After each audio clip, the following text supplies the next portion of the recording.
I'm going to introduce my teaching partner, well, our teaching partner, Nick Almond. I introduced earlier,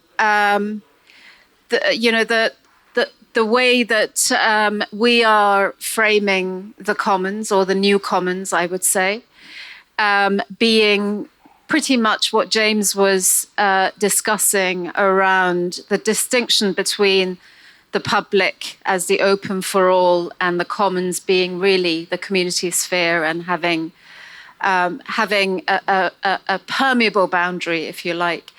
And that scaling up, for better or worse, I don't know, we're exploring it. I think we're, as Nick would say, we're crypto skeptics. No, crypto critical, not crypto skeptics.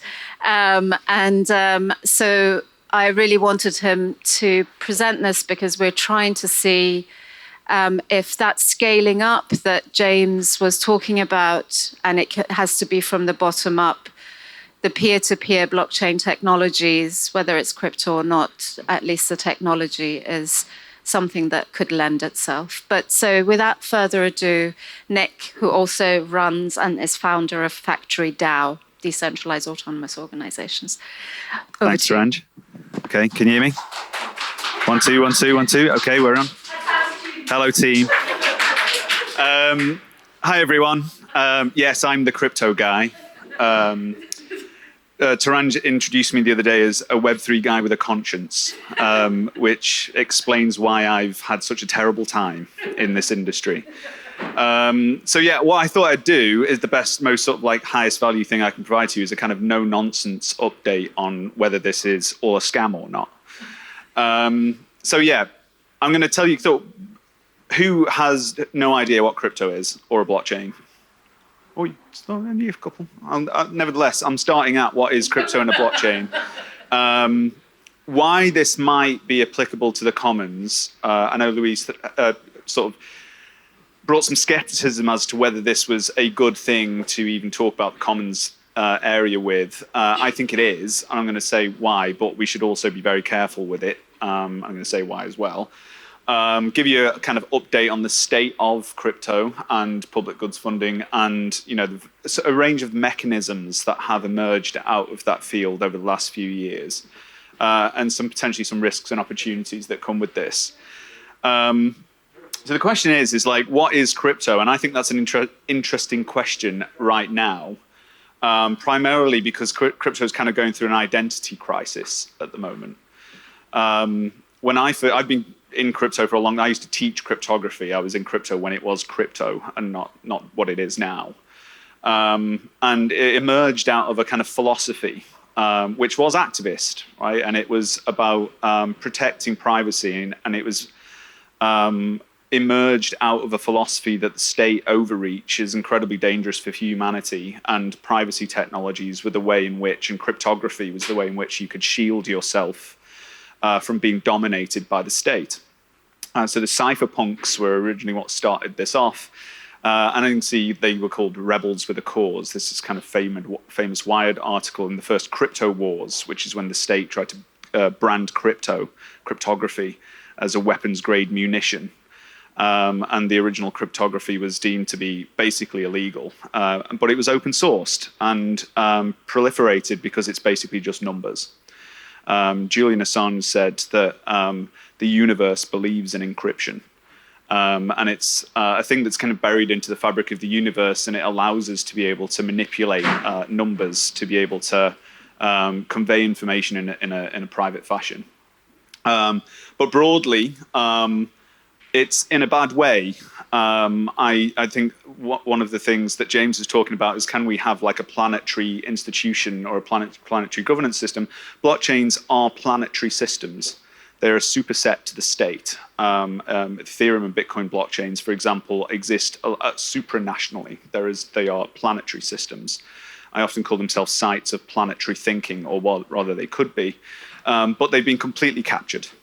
So the entire industry has been completely captured by capital, and that makes me think I've just seen it firsthand over several years of watching a planetary system get captured in real time. So we need to find ways of making them capture resistant. But broadly, you can say that crypto is a kind of digital economic system that leverages blockchains and cryptographic systems. So what is one? It's a digital ledger. It's basically a database. Except it's distributed and decentralized. But what it creates is an immutable source of truth, which is really, you can consider it a kind of truth engine. There's almost nothing that the world agrees on. But the history of transactions in the Bitcoin blockchain, for example, is one of them. You can't argue with it. Everyone can check it. And that ability to control information in that way has a huge power and potential, which is what drove me to the industry a long time ago. One of the key aspects of using that source of truth is that you can now transfer value to people without any intermediaries. It was basically impossible to transmit money without a bank until blockchains were a thing. And now billions and billions of dollars are transferred every day using these things. Primarily, they're stable coins. Yes, people don't really use Bitcoin for payments at all. What they use is USDC or USDT, these kind of stablecoin assets. One of the interesting things we can do now, though, is we can digitally describe anything. So both fungible and non-fungible items. So we can tokenize like this table if we want to, and sell it online. And we can tokenize things in ways that allow us to represent almost all kinds of value. And from that, I think we are able to form kind of common enterprises out of it and explore commoning activity. But we can also marketize anything. We can tokenize anything. We can tokenize memes. We can tokenize thoughts, images, art, anything. And you can build a market for it without any intermediaries. That is a phase change for humanity. So why is it interesting for public goods? Yes, it allows us to build our commons. One of the things that I basically left an academic career of over a decade, got myself to being an associate dean and bailed into crypto and have been in the trenches, as the kids say, for the last 5 years on it because of the idea of a DAO. And you can think of that as there's no agreed definition of DAOs. Lawyers like to kind of box them into a particular thing so they can regulate them.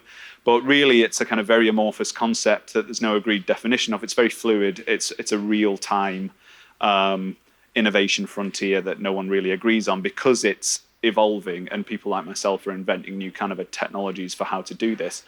But largely, you can consider it as a technological system for pooling resources and then governing it together.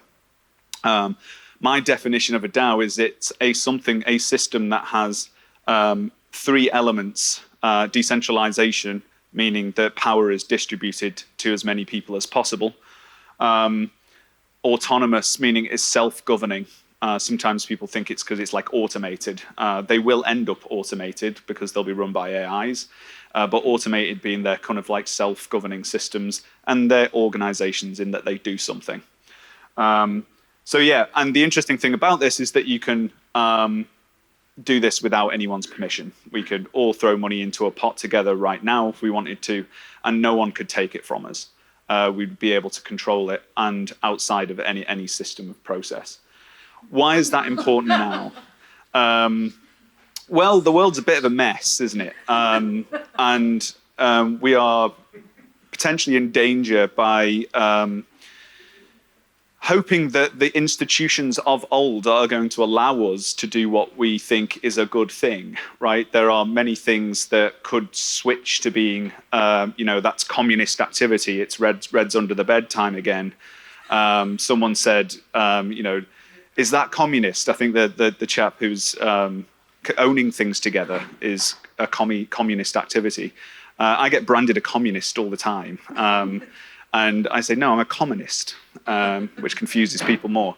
But what we need is radically alternative systems. The systems, like Greg was saying, that complexity thinking does not make it into institutional discourse, and it doesn't, and that's why they're collapsing.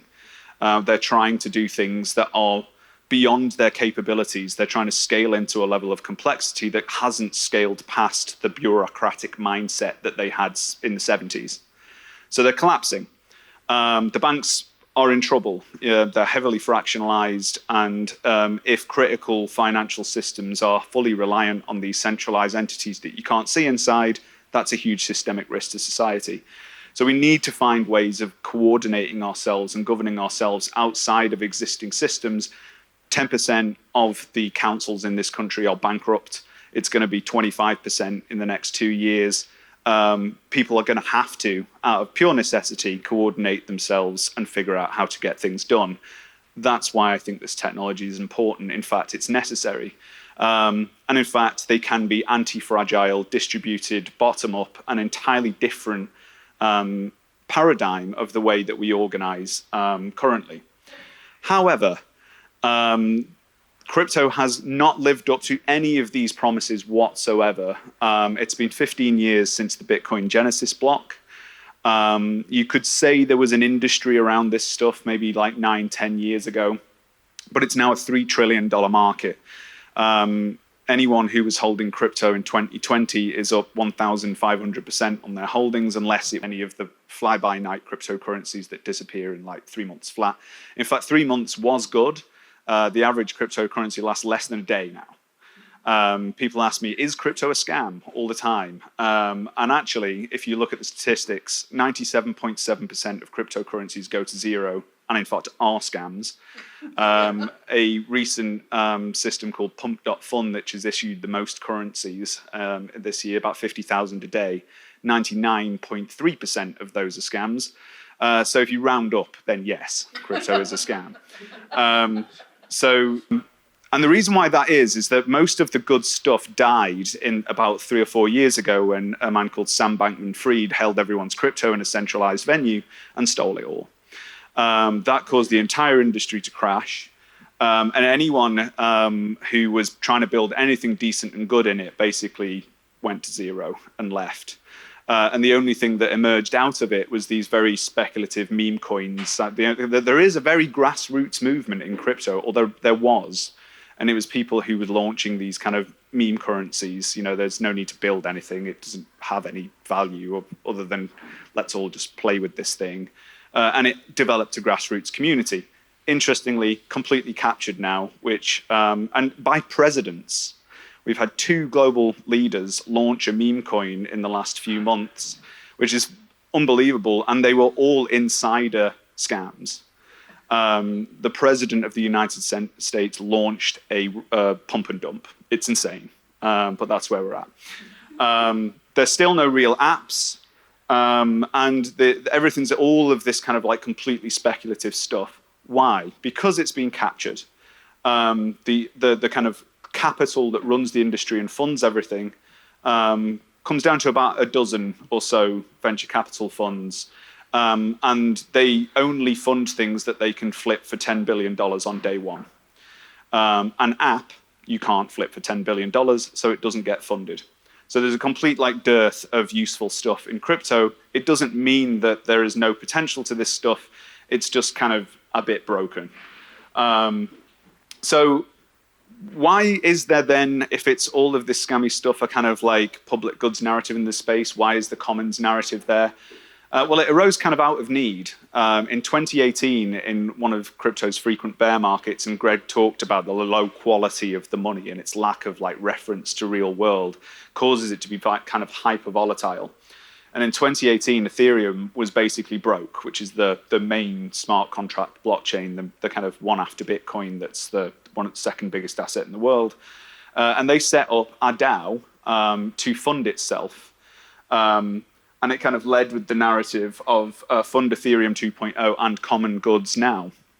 And in fact, they did, the kind of people who believed in Ethereum pooled some money and funded the development of the blockchain out of the bear market. And then that picked up a narrative with a project called Gitcoin, who's been heavily pushing the public goods narrative in crypto. And it's now considered Vitalik, who's sort of take upon, who's the creator of Ethereum, is creating kind of godlike following now, said, you know, funding public goods is the value of Ethereum alignment, which is can add billions of dollars to your market cap. So there is a lot of like narrative in there. There's also huge money sitting in these DAOs.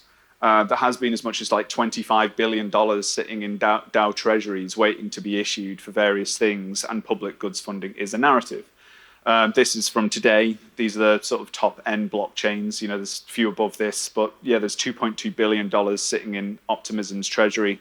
They've committed to funding public goods to the tune of $1 billion over the next several years. Gitcoin has funded $60 to $70 million of open source projects. These are all software projects, right?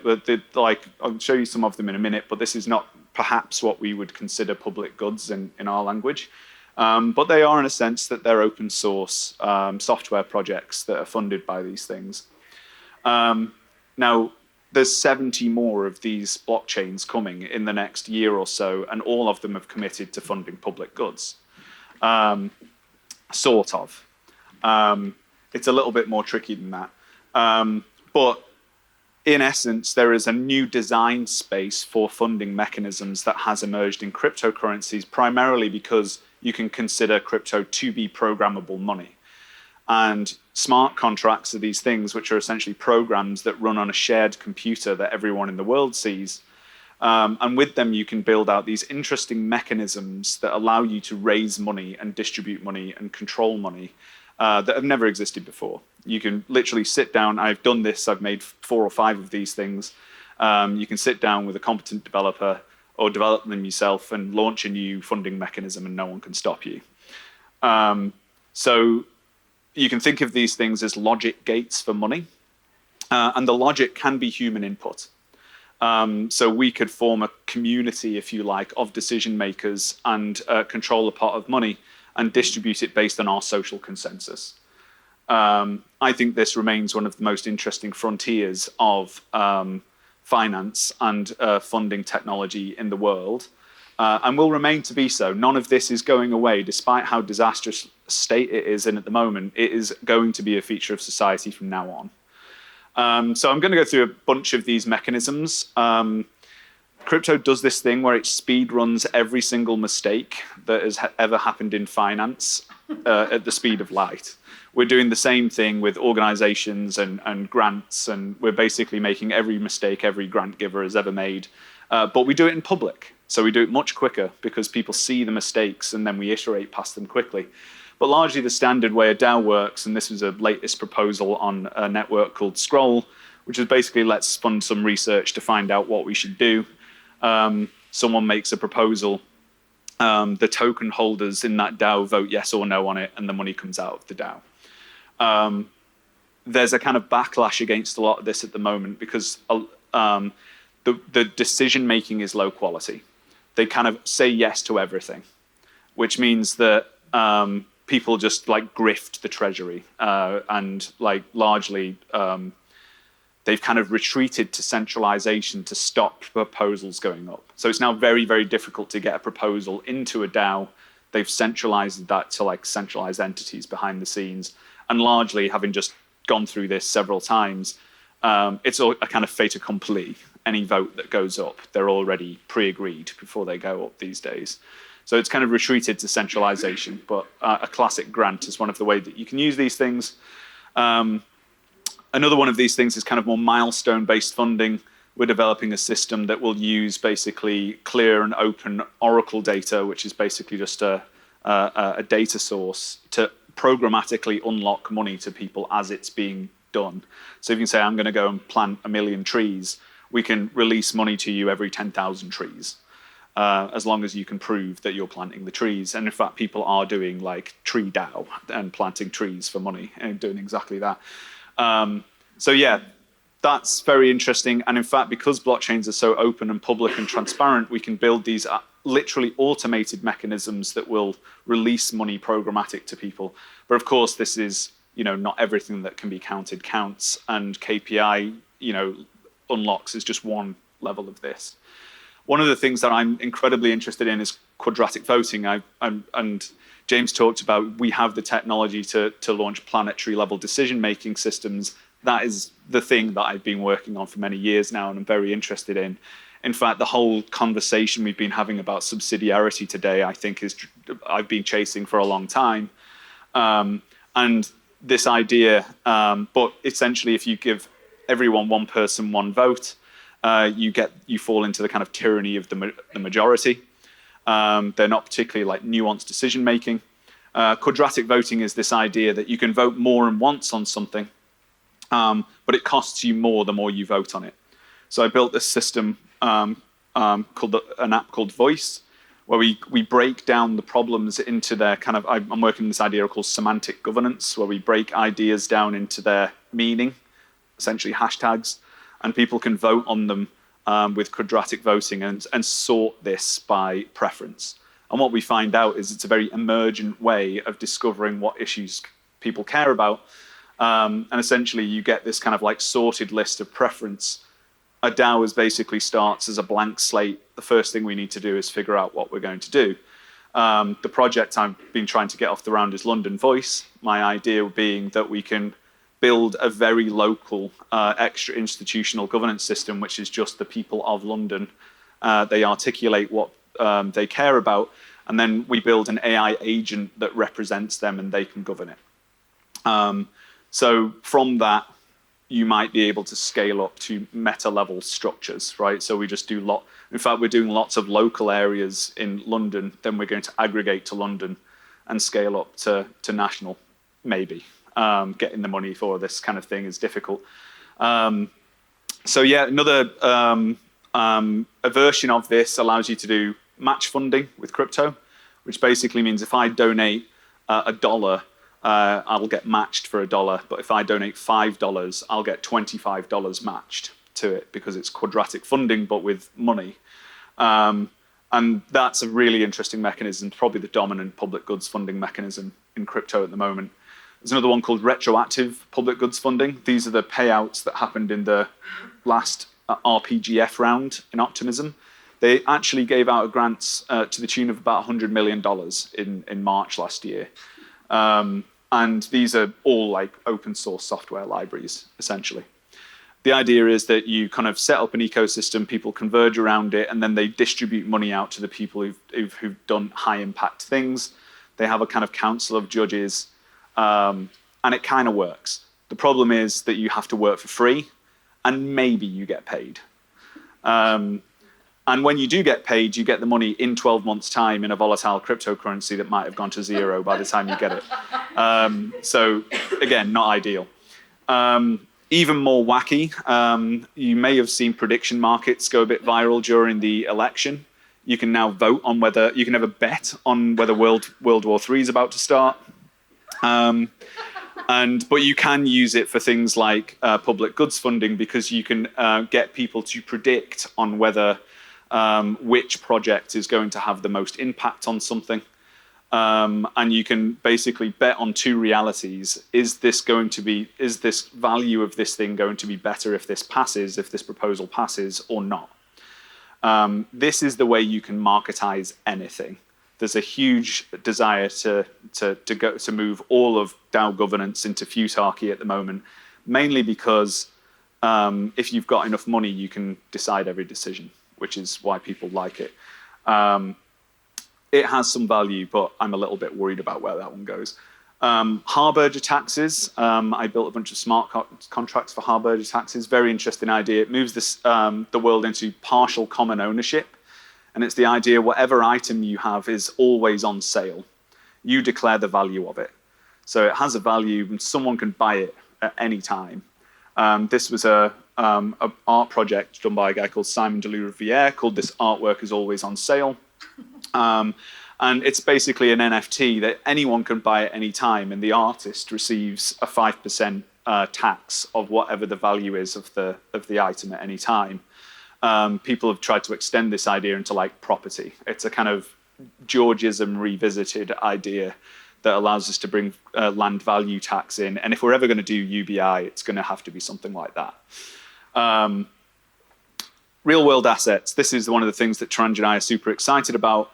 One day we might be able to crowdfund something with NFTs or tokens or some kind of magic internet money and buy a building and put it under common ownership.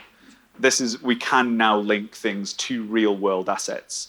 So those items there are real things. They're like vintage wine, Lambos, watches. You can buy 2 square miles of coastal region in the form of an NFT, and you legally own it as soon as you buy it. So we're now at the world where you can now tokenize real world things. So just to wrap up, all of this is dead complex and weird, and only sort of nerds like me really understand it at the moment. But ultimately, AI is going to make this very easy for people to understand. It turns everything into a conversation. You will interact with basically the entire internet through a chatbot. That's both terrifying, because Sam Altman basically controls this at the moment, and he will control your thoughts in the future. So we need to decentralize AI. It's an entirely different topic that I'm also very interested in. But yes, all of this very weird stuff, you'll just be able to keep asking dumb questions to a robot until you understand it. And in fact, that is the thing that I think will help us break the collective governance problem. We have incredible powers, such as from the Localism Act that Taranja's pilled me on recently, that has been laying dormant for over a decade because people don't have the tools or the knowledge of how to self-organize and govern themselves. The tools are emerging, and things like AI will allow just people to talk to a robot until they understand what's going on and make good decisions together, which is one of the things I think we can be very interested in. So can crypto be saved is the question that's very much on my mind at the moment. I don't know anymore, actually. I had this unwavering belief for many, many years that it was enough to make me leave a kind of fairly stable academic career to jump into it. Regret that quite frequently, I have to say. But I believed in it. I believed that whatever happened, this would be a kind of force for the good for the world, but I didn't foresee it being completely captured by people. For example, the idea of planetary institutions and UBI are being currently utilized by Sam Altman himself to kind of launch a project called WorldCoin, which I'm completely convinced is totally evil. So maybe is the answer. At the moment, I've realized decentralized systems are incredibly frail to capture. We need to get far better at capture resistance. The environment and the funding climate at the moment in crypto only funds highly speculative stuff and things you can flip for $15 billion on day one. We need to fix that. I increasingly believe the synthesis between the old and the new is going to be incredibly important. Co-ops should be exploring DAOs. And frankly, it needs people like us. Because it's missing the influence of critical thinkers and people who are thinking about the commons in the right way. That's it. Thank you very much. Thank you.